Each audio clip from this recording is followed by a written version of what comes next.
Well, hello everyone, and welcome back. In this module, we're going to be focused in on pick control.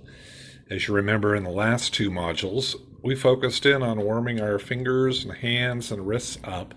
And now at this point, it's time to really get going on what I believe is some of the most important technique that will help you play better. And in this module, we're going to be focusing in on right hand technique, particularly pick control. And so what do I mean by pick control? And when we're playing the banjo, there are a number of choices that we have about how to hold the pick and how to have our hand go across the strings. And there's normally not a lot of discussion about that. When we learn to play the banjo, sometimes people just hand us a pick and they say, well, now put it across the strings. And we end up just doing whatever is comfortable. Some people end up holding their pick with three fingers, like this, a thumb and two. And other people hold it two fingers, kind of like in a pinch grip, a smaller pick. A lot of people are kind of hold it like this. It kind of looks like a bird's beak. And they hold it in a pinch between the pads of their fingers. And then other people hold it on the side of their index finger like this. It's more of like an OK sign like this, right? So three fingers, two fingers in a pinch grip, or two fingers on the side of your index finger.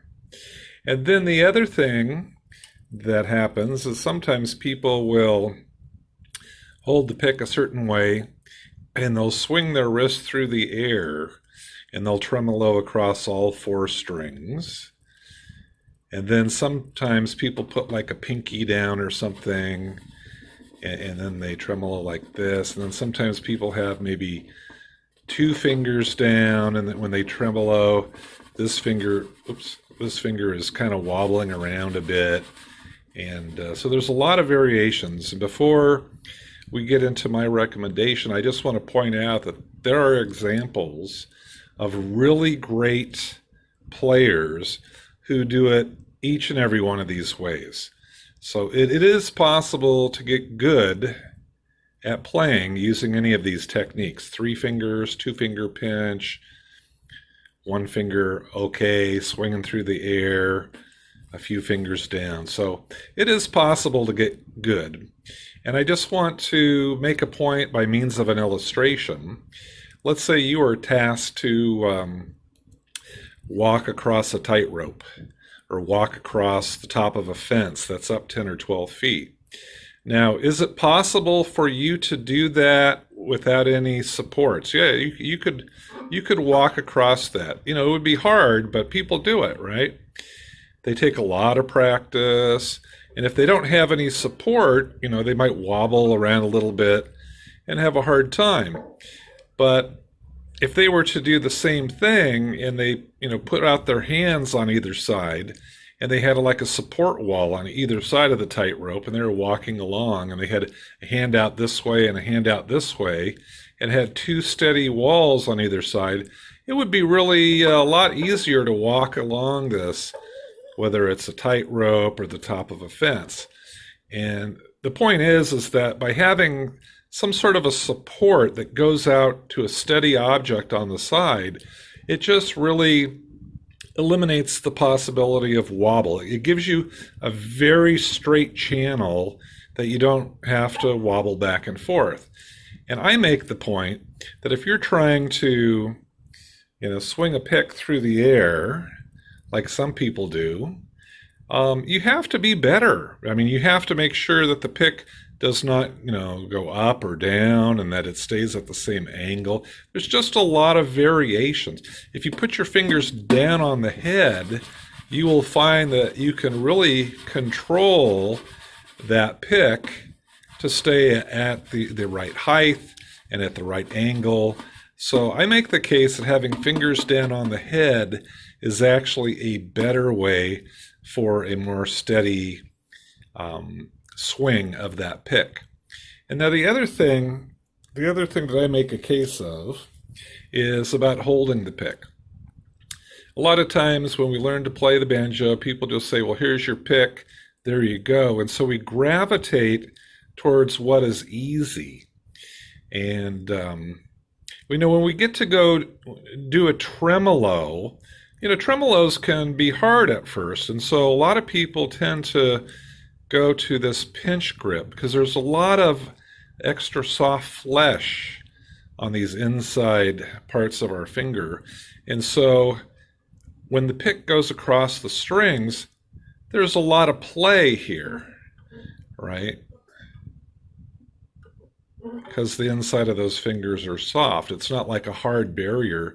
Like the side of our finger, when we put that across the strings, we don't get a lot of play. Get a lot of play here with the pad, right? On the side of our finger, you don't get a lot of play. I mean, if you pinch on that, that pick is not going to flop around as much as it's going to do here. So I make the case, let me back up. When I first started playing the banjo, they just handed me a pick. My teacher handed me a pick, and he did say hold it with 2 fingers. So I ended up kind of holding it like this in a bird's beak. And my hands were, not really my fingers were not that organized over here. And I practiced really hard for 15 years with this style. And I was able to get pretty good doing that. I mean, I was playing on the banjo shows and things. And some of the videos that I posted, I was using this bird's beak pinch thing here, it can be kind of good for tremolos. But man, you try to play single string and it is not good because that pick is just flopping around too much. And so it was, over 15 years after I started playing that Buddy Wachter pointed out to me the advantage of this OK sign kind of a thing, where the pick is on the side of your index finger and it's covered with the thumb. So I decided at that point that I was really dedicated. I wanted to make sure I was holding the pick in the way that would allow me to have the maximum potential of being able to play really nice tremolo and single string.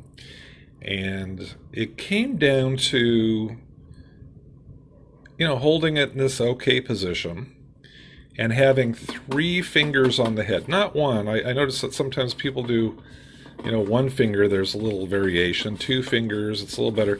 3 fingers, if you've got your 3 fingers into the head, like we were practicing on the relaxation and warm-up video, there is like close to 0 variation. That pick is always going to be at the right height and at the right angle. So this is the first technique I want to get you to think about.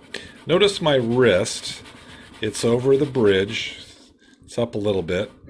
I've got pressure into the head.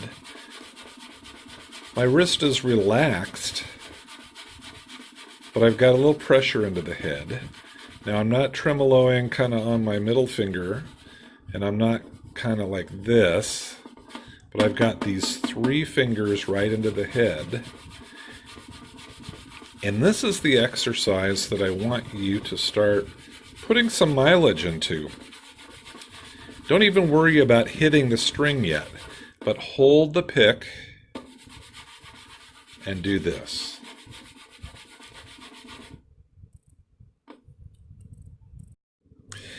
Now, the next point that I want to make is that when most people are putting their pick across the strings and they're doing a tremolo or they're doing some sort of single string passage, a lot of their focus is right here on the pick. They're thinking about that pick going across the string and keeping it smooth. Their focus is here in their fingers, right in this pick. And what I learned from Buddy Wachter is that that's not where your focus needs to be. Your focus needs to be right here on these fingers. So for example, when we are doing our warm-up exercises, right now, where's my attention? I'm not even thinking about my pick. I'm thinking about these fingers, these three fingers here. I'm thinking about the tips of those fingers and keeping them with equal pressure into that head. And, you know, my thumb is just going along for the ride. I'm not really thinking about that. All my focus is on moving these fingers smoothly across the head. I've got a really nice depth gauge going on with these fingers. There's not a lot of variation. And even when I'm holding this pick and I'm doing that, all my attention is on the tips of these fingers. And so when I practice my tremolo and my strokes, and I'm smoothing out my wrist, all the attention is right here on these tips of these fingers, right on the edge of these fingernails into the head. And as I'm going to show you, once you get really good at that, I have a set of exercises that keeps your focus right on those fingertips. And the pick is just going along for the ride. And the exercises, we'll get into those a little bit more after this. But you start working where you're just barely touching the string, but all of your attention is still down here in this, driving into the head. And the pick is just going along for the ride.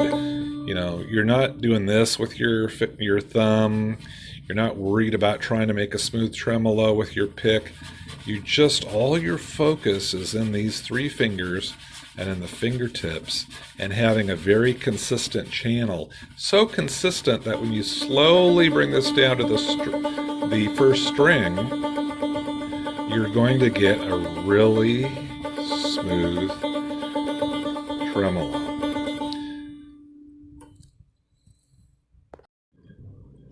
Now, the next point I want to make about the advantage of this style of pick control comes in single string.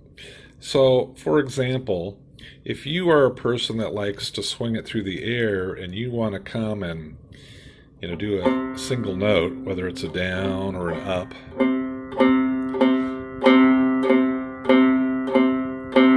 it's okay. You can get a certain amount of tone and volume out of that. But when you have your fingers into the head and you've got this control, you have got the ability to get a tremendous amount of volume and tone out of these strings.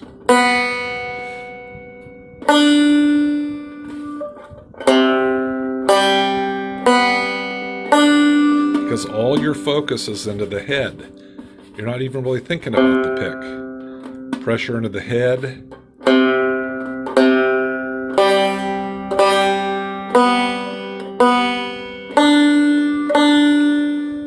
So I'm going to teach you a lot more about that.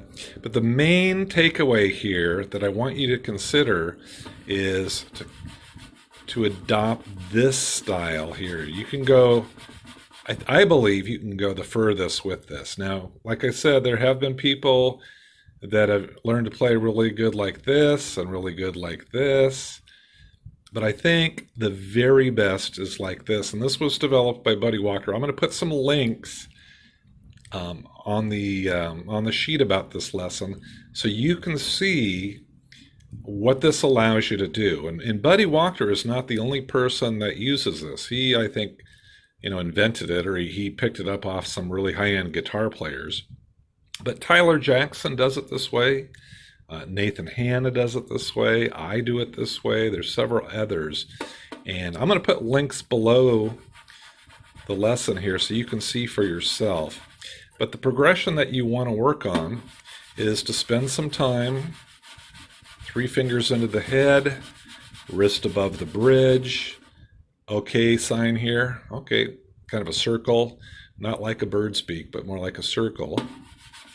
Get really used to this, you know, do 5 or 10 minutes of this, then grab your pick on the side of your index finger. Do the same thing without even touching the strings. Just get used to holding the pick and then slowly go down to you barely touching the string.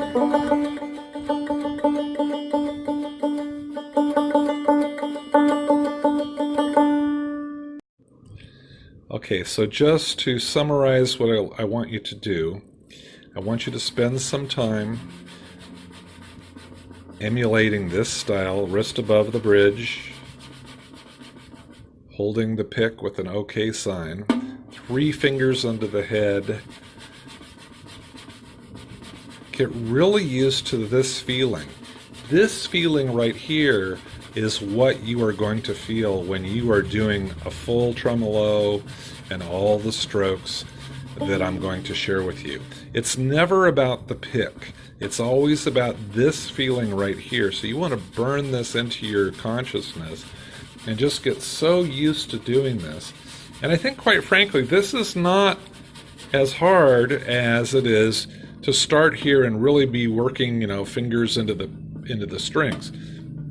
Getting used to just rubbing your fingers against the steady surface is not a monumental task. You just have to make sure you're not only on the middle finger or only on the little finger, but 3 fingers, equal pressure, nice and rounded, OK sign, wrist above the bridge, and just get very used to doing this. You can go down here and go up here. Obviously when you're down here, the wrist is not above the bridge, but it's still cocked. And you have also a little bit of pressure on your forearm right here. Okay, so that is the lesson at this stage, and I have much more to show you about this, but I want you to spend some time getting used to that, and then we'll take it to the next level in the next video. Okay, we'll see you there.